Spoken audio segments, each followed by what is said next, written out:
రాచమల్లి గారు చెప్పండి. నిన్న మీరు వేసిన ప్రశ్నలకి అసలు కళంకం ఎవరి ద్వారా వస్తూ ఉంది? అసలు ఆ మాటల కళంకం ఎవరిది? ఎందుకు ఆవిడ అట్లా మాట్లాడుతున్నారు? మీరు వేసిన మీరు కానీ అవినాష్ రెడ్డి గారు కానీ అవినాష్ రెడ్డి గారి ప్రెస్ కాన్ఫరెన్స్ తర్వాతే కదా ఆవిడ చేసిన వ్యాఖ్యలు, వాటి మీద మీరు స్పందించారు. మీరు అడిగిన వాటిలో ఒక్కదానికి కూడా స్పందించకుండా ఆవిడ ఎందుకు తెలుగుదేశం అధికార ప్రతినిధి మాదిరిగానే వ్యవహరిస్తున్నారన్న విమర్శకు ఆస్కారం ఇస్తున్నారు? ఓవరాల్గా దీని మీద మీ కామెంట్ చెప్పండి.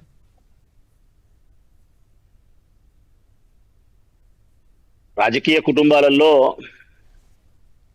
శత్రువులు బయట ఉండరు, ఇంట్లోనే ఉంటారు. షర్మిలమ్మ రూపంలో, సునీతమ్మ రూపంలో జగన్మోహన్ రెడ్డి గారికి ఈ పరిస్థితి స్పష్టంగా మేము షర్మిలమ్మను సునీతమ్మ గారిని అడిగేది, నేనైతే స్పష్టంగా అడుగుతానే ఉండా పదే పదే. నాకు అర్థం కానిది, ఈ ప్రపంచానికి అర్థం కానిది ఒకే ఒక విషయం. ఒక మనిషి హత్య జరిగిందంటే విచారించాల్సిన అంశం. అందులోనూ సౌమ్యుడైనటువంటి ఓ ప్రజాప్రతినిధి వివేకానంద లాంటి వ్యక్తి హత్యకు గురి కాబడినాడంటే చాలా బాధ. ఆ హత్య కూడా 1 నిమిషమో 2 నిమిషాలో 3 నిమిషాలో చంపేసినాడంటే అది ఒక రకం. కొన్ని గంటలు, రాత్రి 11, 12 నుంచి తెల్లవారుదాన 3-4 గంటల వరకు ఆ మనిషిని హింసించి హింసించి హింసించి మాటలతోనో చేతలతోనో మారణాయుధాలతోనో ఎంత నరకం చూపించాలనో అంత నరకం చూపించి చంపినాము అని దస్తగిరి ఓపెన్ స్టేట్మెంట్ ప్రజలకు కానీ, సిబిఐ కానీ, సిట్ కానీ, పోలీసులకు కానీ యథేచ్ఛగా చెప్పిన తర్వాత అట్టి దస్తగిరిని రాక్షసంగా, మృగాని కంటే రాక్షసుని కంటే క్రూరంగా పైశాచికంగా ఒక మనిషిని చంపితే, తన తండ్రిని అట్లా చంపితే, ఆ దస్తగిరి మీద ఇంత కరుణ, ఇంత దయ ఎట్లా కలిగింది షర్మిలమ్మకు, సునీతమ్మకు అనేది నాకు ఆశ్చర్యం. ఇంతటి కరుణ, దయ లోకరక్షకుడైన యేసు ప్రభుకు మాత్రమే ఉన్నది. సామాన్య మానవులకు ఎవరికి ఉండదు. పాపులను సైతం క్షమించగలిగినటువంటి లోకరక్షకుడైన ఆ ప్రభువుకు ఉండగలిగిన దయార్థ హృదయం మీకుందంటే నాకు ఆశ్చర్యం ఉంది, ప్రజలకు ఆశ్చర్యం ఉంది. అందులో విచారించదగ్గ అంశం ఏంటంటే, క్షమించే స్థాయి దాటిపోయింది. షర్మిలమ్మకు, సునీతమ్మకు దస్తగిరి అనే హంతకుణ్ణి క్షమించే స్థాయి దాటిపోయి రక్షించే స్థాయికి పోయినారు. ఇది కదా విడ్డూరం. రక్షించే స్థాయికి పోయినారు. ఆ రక్షించే స్థాయికి పోయినారు కాబట్టి యథేచ్ఛగా బయట తిరగడానికి బెయిల్ ఇప్పించినారు. యథేచ్ఛగా అప్రూవర్ అని ఒక అందమైన పేరు పెట్టి సమాజంలోకి వదిలినారు. చంద్రబాబు నాయుడు, సునీతమ్మ పెట్టుకునే లాయరు, కోట్ల రూపాయలు విలువ తీసుకునే లాయరు లూత్రాను దస్తగిరి పెట్టుకుంటాడు. 50,000 పెట్టి లాయర్ని పెట్టుకోలేని దస్తగిరి లూత్రా లాయర్ని పెట్టుకోగలిగినాడంటే ఇంకా ప్రజలకు ఇంతకంటే వేరేది ఏమన్నా ఉందే? ఈ ప్రశ్నకు సమాధానం చెప్పాల సునీతమ్మైనా ఆమెనా. రెండవది, చంపేటప్పుడు ఒక ఎంపీ పదవి కోసం ఇంకో దానికోసం అయితే నాకు ఈ డాక్యుమెంట్ కావాలా, ఈ డాక్యుమెంట్స్ మీద సంతకాలు పెట్టు అని చెప్పి దస్తగిరి కొట్టి కొట్టి కొట్టి కొట్టి వివేకానంద రెడ్డి గారితో డాక్యుమెంట్స్ మీద సంతకాలు పెట్టించుకుంటే ఆ డాక్యుమెంట్స్ ఏంటి, దాని మీద రౌండ్ సీల్ వేసుకున్నారు ఏంటి ఇవి అని చెప్పి సిబిఐని ఈ ద్వారా విచారణ కొనసాగించమని చెప్పి సునీతమ్మ కోరదు, ఎట్టి పరిస్థితుల్లో కోరదు. అంతకు మించి షమీంకు, అంటే 2వ వివాహమైనటువంటి షమీంకు వివేకానంద రెడ్డి గారితో వారి ప్రేమ ఫలితంగా జన్మించినటువంటి ఓ అబ్బాయి, వారికి ఎంతో మేలు చేయాలనే సంకల్పం వివేకానంద రెడ్డి గారికి. ఇది జీర్ణించుకోలేని వివేకానంద రెడ్డి గారి భార్య, బిడ్డ, అల్లుడు. కారణం 1 పరువు, 2 ఆస్తి. 1 ఈ వయసులో ఇవి పని చేయడం వల్ల మన కుటుంబ గౌరవం పోతుందనే బాధ వారికి, అది సహజమే. 2వది, ఆస్తి తీసుకుపోయి వాళ్ళకి ఇస్తావా అని చెప్పి 2వది. ఈ నేపథ్యంలో షమీంకు వివేకకు జరిగిన చాటింగ్, అంటే నేనుండా భయపడద్దు తప్పకుండా చేస్తా అని చెప్పి చెప్పిన మాటలు, లేకుంటే షమీం మీ బిడ్డ నన్ను ఫోన్ చేసి చాటింగ్లు ఇట్లా మాట్లాడుతానని చెప్పే విధానము, ఇవన్నీ జరిగి వివేకానంద రెడ్డి గారి చెప్పును రద్దు చేయడం, ఆయనను మనిషిలాగా చూడకుండా పురుగులాగా కుటుంబ సభ్యులు వెలేసినట్టు చూడడం, ఎన్నోసార్లు ఆయన ఇంట్లో కూడా రాణించకపోతే తాపల మీద తాగి నిద్రించిన రోజులు ఉండడం, ఆయనకు ఖర్చులు కూడా లెక్కలేని పరిస్థితి మీరు చేయడం, 3-4 సంవత్సరాలుగా కుటుంబములో తీవ్రమైనటువంటి అలజడి జరుగుతూ మీ 3 కుటుంబాల మధ్య ముక్కోణములో అనేక రకాల వాదనలు జరుగుతూ ఉండే సందర్భములో ఈ కోణములో విచారణ చేయమని సిబిఐని కోరాలా, కోరకూడదా? అది అది వదిలేద్దాం, అది కూడా వదిలేద్దాం. నిన్న షర్మిల ఇంకొక మాట మాట్లాడుతుంది. సిబిఐ న్యాయం చేయలే, భారతీయ జనతా పార్టీ న్యాయం చేయలే, సుప్రీంకోర్టు న్యాయం చేయలే సునీతమ్మకు అని ఒక మాట అంటుంది.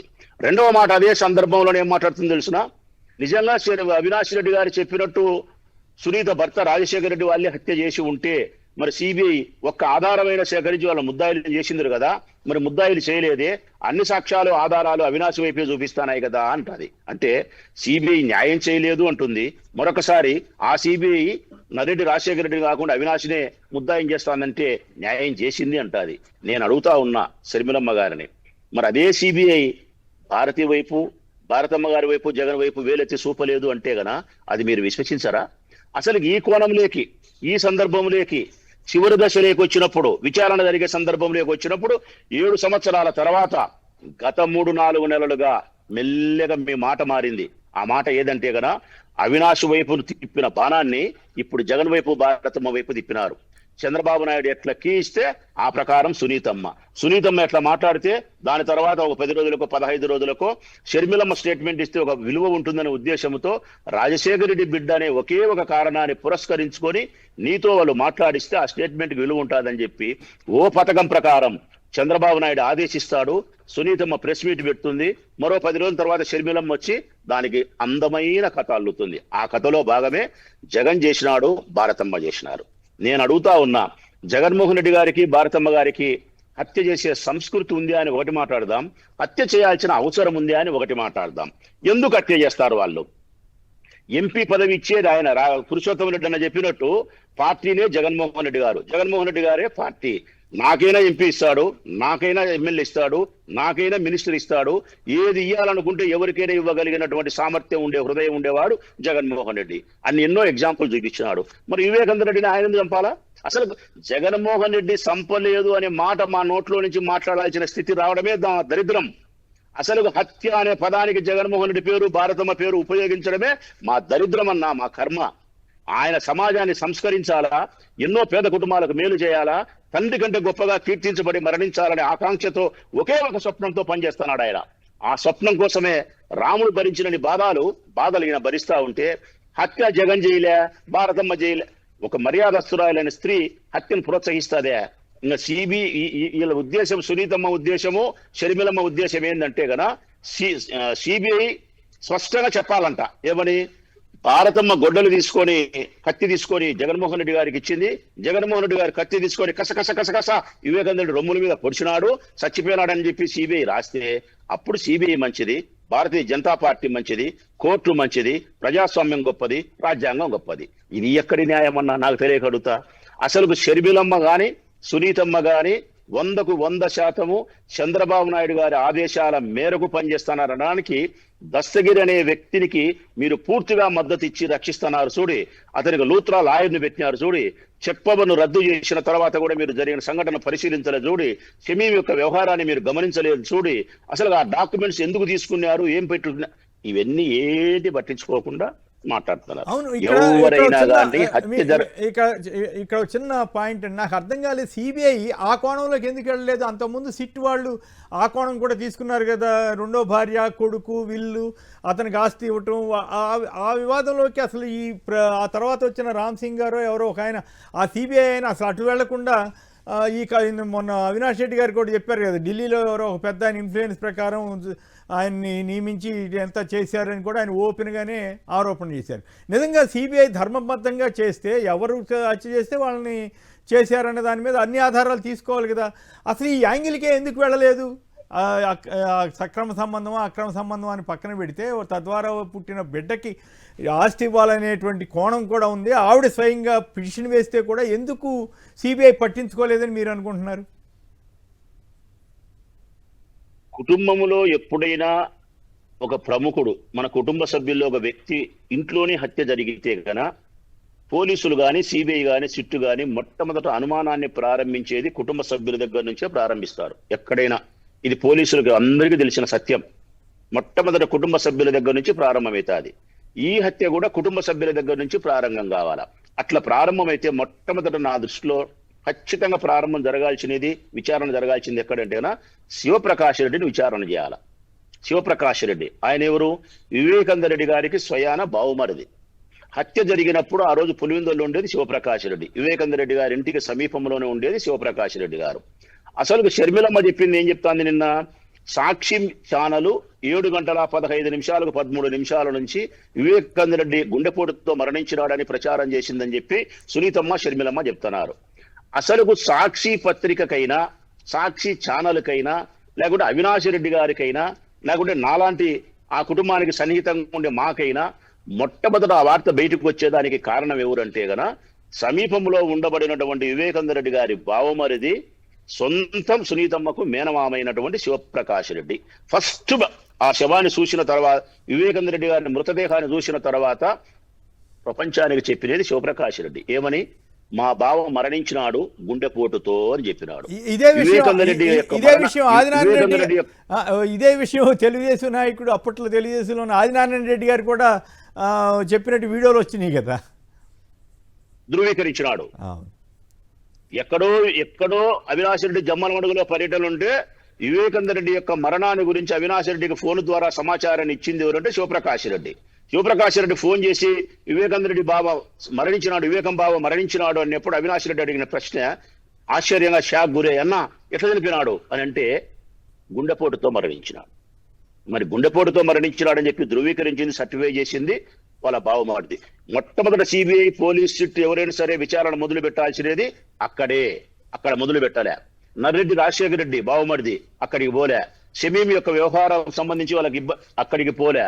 అసలు దస్తవీరు డాక్యుమెంట్ మ్యూట్లోకి వెళ్ళినట్టున్నారు చూడండి, ఫ్రీజ్ అయిందా? వినపడుతుందన్నా? Right, okay carry on, continue sir. Documents ఏమైతే తీసుకుపోయినాడో వాటి గురించి పరిశీలించలే. మేము ఎప్పుడూ మొట్టమొదటి నుంచి అడుగుతాండేది సిబిఐని ఏంటంటే గన మీరు నర్రెడ్డి రాజశేఖర రెడ్డి గారి వైపు నుంచి ఆలోచన చేయండి. శివప్రకాష్ రెడ్డి గారు చెప్పినారు కాబట్టి గుండెపోటని ఏ విధంగా గుండెపోటు అనుకున్నారని చెప్పి ఆలోచన చేయండి. ఇక్కడ వివేకానంద రెడ్డి గారి హత్య విషయంలో ఇంత కొండన దవ్వి ఎలకన పట్టినట్టు అవినాష్ రెడ్డి తండ్రి భాస్కర్ రెడ్డి హత్య చేసినాడని ఆయన ముద్దాయిలు కాదు. నేను షర్మిలమ్మ చెప్తాంది, ఈయన ముద్దాయిలు చేసినారు కదా సిబిఐకి సాక్ష్యాల ఆధారాలని చెప్పి. వాళ్ళు చేసింది హత్య చేసినాడని కాదు, హత్య చేయించినాడని కాదు, హత్యలో కుట్రలో భాగమని కాదు, లేకుంటే సుఫారీ ఇచ్చినాడని కాదు. రక్తపు మరకలు తుడుస్తా ఉంటే తుడసనీయకుండా చేయలేదంట ఆయన అవినాష్ రెడ్డి. ఎందుకు తెలుస్తాడండి? ఇంటికి వచ్చిన తర్వాత శివప్రకాష్ రెడ్డిని అడిగినాడు వివేకానంద రెడ్డి హత్య గురించి. అడిగితే శివప్రకాష్ రెడ్డి వివేకానంద రెడ్డికి చెప్పినాడు, బాబా బాత్రూమ్ పోయినాడు, బాత్రూంలోకి పోతే గన కింద పడినప్పుడు ఆ కమ్మోటు తట్టుకొని తల పగిలింది, రక్తం వచ్చింది, గుండెపోటుతో మరణించినాడు అని చెప్పినాడు. గుండెపోటుతో కింద పడినప్పుడు తలకు దెబ్బ తగిలితే ఆ రక్తాన్ని తుడిచేటప్పుడు ఎవరి కుటుంబ సభ్యులైనా నిరోధించరు. దీన్ని పట్టుకొని సాక్ష్యాలు ధ్వంసం చేసినాడు కాబట్టి ముద్దాయి అని చెప్పి సిబిఐ చేస్తే అది న్యాయస్థానంలో మేము చూసుకుంటాం, న్యాయస్థానంలోనే న్యాయదేవతగా చెప్పుకుంటాం మా పాత్ర ఉందా లేదా అని చెప్పి. ఇక్కడ శివప్రకాష్ రెడ్డిని ఎందుకు విచారించరు మీరు? విచారించరు. దస్తగిరిని ఎందుకు మీరు కాపాడే ప్రయత్నం చేస్తారు? దస్తగిరికి ఎందుకు లూత్రా లాయర్ని పెడతారు? షమీం విషయంలో ఎందుకు మీరు ఆ కోణంలో పోరు? అసలు ఆ డాక్యుమెంట్లు ఎందుకు తీసుకున్నారు? చంపేటప్పుడు డాక్యుమెంట్లు ఎందుకు తీసుకున్నారు? నాకు అన్నిటికంటే విచారించదగ్గ అంశము నాకు షర్మిలమ్మ విషయంలో, సునీతమ్మ విషయంలో బాధ కలిగేది ఏంటంటే కదా, నిజంగా మీరు ఆ తండ్రికి మంచి బిడ్డలైతే, బాధ్యత కలిగిన బిడ్డలైతే మీ నాయన ఇంత మానహీనంగా రొమ్ముల మీద కూర్చొని వివేకానంద రెడ్డిని బండ బూతులు తిడుతూ అసభ్యకరమైన పదజాలముతో ఆయన టెస్టికల్స్ పైన గుద్ది కత్తి తీసుకొని పొడిసి ఎట్లంటే అట్లా బాధ పెట్టి చంపితే ఇన్ని గంటల సేపు అట్టి మనిషిని మీరు ప్రేమిస్తారా? రక్షిస్తారా? వెనుకేసుకొని వస్తారా? బెయిల్ ఇప్పిస్తారా? బెయిల్ రద్దుకు ప్రయత్నం చేయరా? మీకు ఎంతసేపునే ఏం కావాలంటే జగన్మోహన్ రెడ్డికి, భారతమ్మకు, అవినాష్ రెడ్డికి, భాస్కర్ రెడ్డికి ఈ మరకలన్నీ పూసి వాళ్ళ మెడకు ఉరితాడు తగిలిస్తే సభ్య సమాజంలో తీసుకొచ్చి నిలబెట్టి ఆయన బజారులో ఆయన రాజకీయ గౌరవాన్ని నాశనం చేసి చంద్రబాబు నాయుడుకు పెద్ద ప్రయోజనాన్ని మీరు చేకూరిస్తే గన అప్పుడు మీకు తృప్తిగా ఉంది. నా దృష్టిలో కలంకం తెచ్చింది చెల్లెలనే పదానికి షర్మిలమ్మ తెచ్చింది. 100% చెప్తానా? నేను చెప్పే మాట ఒకవేళ జగన్మోహన్ రెడ్డి గారు మా నాయకుడికి చెల్లెలు కాబట్టి ఆయనకు బాధ కలిగితే కలగచ్చేమో, నన్ను మన్నించండి సార్. బాధ కలిగినా కూడా నాకు బాధ కలిగి చెప్తా ఉన్నా.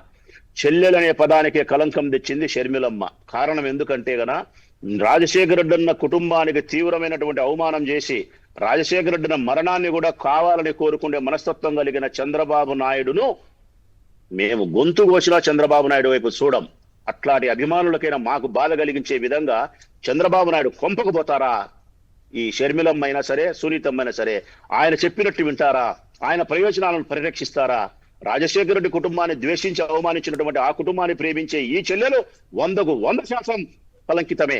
100% ఈమె చెల్లెలుగా అర్హురాలే కాదు. అంతకు మించి ధర్మం తప్పి, న్యాయం తప్పి, అన్న గౌరవాన్ని, పరువును బదారికీడ్చి, వదినను బదారికీడ్చి గబ్బు పట్టించాలనే ప్రయత్నం అన్యాయంగా, న్యాయంగా కూడా కాదు. ఒకవేళ న్యాయమే ఉన్నప్పటికీ కూడా నిజంగా మన సంస్కృతి ప్రకారం, మన సాంప్రదాయాల ప్రకారం నిజంగా అన్న ఏదైనా పొరపాటు చేసినా కూడా ఆ అన్న యొక్క గౌరవాన్ని కాపాడడానికి చెల్లెలు అభిమానంతో సంరక్షిస్తారు. అట్లాంటిది మీరు అన్న గౌరవాన్ని తూకమేసి అమ్మడానికి పులివిందుల పూలంగల కాడ కొంగు సాసి మా అన్న గౌరవాన్ని తీయడానికి నాకు భిక్ష వేయని అడుగుతారా? ఇదిట్లా చెల్లెలైతాదని నాకు తెలియకడుగుతా, ఈమెట్లా చెల్లెలైతాదని నాకు తెలియకడుగుతా.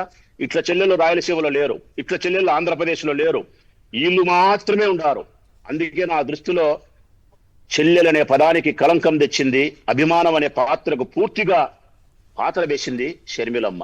ఇది మాకు చాలా బాధ కలిగిస్తా ఉంది. అయితే ఏమిటి వాళ్ళ ఇద్దరికి ఏమిటి ప్రయోజనం? చంద్రబాబు గారికి కోసం చేస్తున్నారు అంటున్నారు. ఏమిటి తద్వారా కాంగ్రెస్ పార్టీ అధ్యక్షురాలైంది కూడా టీడీపీ వాళ్ళ లెక్క మాట్లాడటంలో కానీ ఏమిటి వాళ్ళిద్దరికి కలిసి వచ్చేది ఏమిటి? 2 అంశాలండి. ఇది చాలా మంచి ప్రశ్న కొమ్మినేని గారు. మీరు అడిగిన ప్రశ్న అద్భుతమైన ప్రశ్న. ప్రపంచానికి తెలియాల్సింది కూడా ఇదే. షర్మిలమ్మకు ఒక లాభము, సునీతమ్మకు ఒక లాభం. సునీతమ్మకి ఏమి లాభం అంటే తన భర్త రాజశేఖర రెడ్డి కలిసి ఈ హత్య చేసి ఉంటారనే అనుమానం ప్రపంచానికి ఉంది, వాస్తవం అని చెప్పి మేము నమ్ముతున్నాం.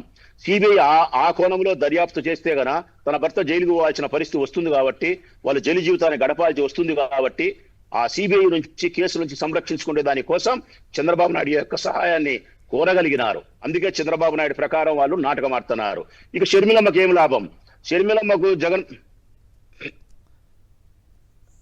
మళ్ళీ కట్ అయినట్టుంది. మళ్ళీ హలో వినపడుతుంది. Right, please continue. షర్మిలమ్మ గారికి ఏం లాభం అంటే 100% షర్మిలమ్మకు జగన్మోహన్ రెడ్డి గారి పైన తీవ్రమైనటువంటి వ్యతిరేకత ఉంది. ఆ వ్యతిరేకత ఏంటంటే కనుక రాజశేఖర రెడ్డి గారి ద్వారా సంక్రమించిన ఆస్తి ఏమైతే ఉందో, రాజశేఖర రెడ్డి గారి ద్వారా సంక్రమించిన ఆస్తి, న్యాయపరంగా సంక్రమించిన ఆస్తి ఏమైతుందో సర్వ ఆస్తిని తీసుకుపోయి షర్మిలమ్మకి ఇవ్వాలా? ఆమె చెప్పినట్టే వినాలా? రాజకీయంగా ఆమెకు పెద్ద పీఠ వేసి ఆమె చెప్పినట్టు వినాలా? ఆమె ఎట్లా ప్రవర్తించినా కానీ భరించాలా? రాజకీయపరమైనటువంటి గౌరవాన్ని పెద్ద స్థాయిలో లభ్యం కావడము, రెండవది ఆమె కావాల్సిన ఆస్తినంతా జగన్మోహన్ రెడ్డి ఇవ్వడము. ఈ 2 దగ్గర విభేదాలు వచ్చినాయి కాబట్టి ఆమెకు ఒక రకమైనటువంటి కోపం పెట్టుకుంది. ఆ కోపాన్ని చెల్లెలుగా లోపల దిగమింగుండే ప్రయత్నం చేయకుండా, తనన్న గౌరవాన్ని బదారికీడ్చకుండా, తనే బాధపడే స్థితిలో ఉండకుండా అక్కసగా కక్ష సాధింపు చర్యలో భాగంగా బయటకు వచ్చి కొట్లాడుతారు. అంటే ఒకరికి ఒక లాభం, ఒకరికి ఒక లాభం. ఆల్రెడీ 200 కోట్ల పైగా ఏది ఆయన సంపాదించిన దాంట్లోంచి ఇచ్చినట్లు అఫిడవిట్లోనే చెప్పారు కదా, అయినా కూడా సంతృప్తి కలగలేదా? 200 కోట్లు అయితే నాకు సంతృప్తి అవుతుంది కొమ్మినేని గారు, 2 కోట్లు అయితే మీకు సంతృప్తి అవుతుంది. షర్మిలమ్మకు అయితే 20,000 కోట్లు కావాలా? షర్మిలమ్మకి 20,000 కోట్లు అయితే సంతృప్తి అవుతుంది. నాకైతే 200 కోట్లు సంతృప్తి, మీకైతే 2 కోట్లు సరిపోతుంది. కానీ ఆయన కాదు కదా. Right, okay. పురుషోత్తమ రెడ్డి గారు, ఫైనల్గా రాచమల్లి గారు చేసిన కామెంట్లు, ఇది విశ్లేషణ మీద మీ కామెంట్ చెబితే ఓ బ్రేక్ తీసుకుందాం. రాజమౌళి గారు మొదటి నుంచి కూడా ఈ విషయంలో ఒకే వైఖరితో ఉన్నారు. నిజానికి కొంత కరుగ్గా ఉన్నారు. నిజానికి వైసీపీ వారు ప్రారంభంలో ఇంత కరుగ్గా లేరు, కొంచెం మొహమాట పడ్డారు.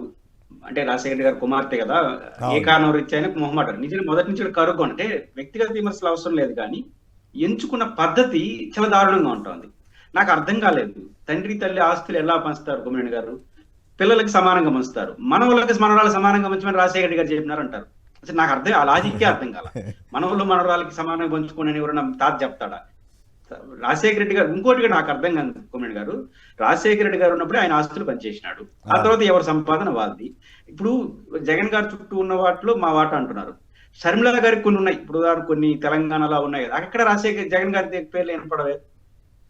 ఎందుకు వినపడు అంటే ఎవరిది వాళ్ళకి వాళ్ళ నాన్న క్లియర్ గా చేసేసినాడు. కానీ ఎవరు సెక్స్ వాళ్ళు ఎదిగినారు. దీంట్లో అసూయకపోతే చాలా అభ్యంతరం. రెండోది, ఈరోజు టెక్నికల్ గా జరుగుతున్న వాదనలు ఎన్ఆర్సిటీలో కూడా దాన్ని కూడా రాజకీయం చేసి మాట్లాడే ప్రయత్నం చేసినాం. అంటే బెయిల్ రద్దు అవుతుంది జగన్ గారి కేసులో, ఏది షేర్లు వాటాల్లో మార్పులు జరిగితే తెలిసి కూడా దానికోసం ప్రయత్నించారు అంటే ప్రమాదం కదా. ఈ ప్రమాదకర ఆట వాళ్ళు ఆపాలి. కాంగ్రెస్ పార్టీ అయినా జోక్యం చేసుకోవాలి. ఇంకా వైఎస్ఆర్ కాంగ్రెస్ పార్టీ లీగల్ గా, టెక్నికల్ గా, రాజకీయంగా అంటే చాలా మందికి ఒక అభిప్రాయం ఏర్పడిందండి ఆ రోజుల్లో. అవును, ఆయనకి కూడా ఆవిడకి కూడా పదవి ఇస్తే పోయేదేమో, లేకపోతే ఆవిడ అడిగినట్టు చేస్తే పోయేదేమో అని. నిజంగా ఇచ్చి ఉంటే ఇంకెంత ప్రమాదం జరిగేదో అని ఇప్పుడు అనిపిస్తూ ఉంది. చాలా ఇంకెన్ని గందరగోళాలు సృష్టించి ఉండేవారు అని. అవునంటారా కాదంటారా? కాదు, నేను శర్మిలా గారికి ఏ హోదా ఇవ్వాలి ఏంటన్నది వాళ్ళిద్దరు అంతర్గత వ్యవహారం, కుటుంబ వ్యవహారం, వాళ్ళ ఇష్టం. మీరు అది చెప్పండి, పోనీ నాకు ఎంపీ ఇస్తే నేను నాకు అయిపోయినది నాకు చెప్పండి బయటకు వచ్చి. కాబట్టి పాయింట్ ఏంటంటే జగన్ గారు ఆ విషయంలో కుటుంబంలో ఎంతమంది ఇప్పటికే ఒక ఉన్నారు, మళ్ళీ అదనంగా వద్దు అనుకున్నారు, వాళ్ళు ఎట్లా ఉంటారనేది చేసుకోవాలి కదా. మీరు తొందరపడి తెలంగాణ ఇప్పుడు ఇంత తీవ్రంగా మాట్లాడుతున్న వ్యక్తి నిజంగా పదవి ఇచ్చి ఉంటే కొత్త కొంపటి పెట్టి గందరగోళాలు సృష్టించరని ఎవరు ఎట్లా నమ్మాలి అనే పరిస్థితి కూడా అనుమానిస్తారు కదా. వాడు వ్యవహార శైలి మనకు తెలియదు కానీ వాళ్ళకి తెలుస్తుంటుంది కదా. ఇవన్నీ చూసిన తర్వాత మీకు నాకు ఇప్పుడు చూస్తున్నా వాళ్ళకి అప్పుడే తెలుసు కదా.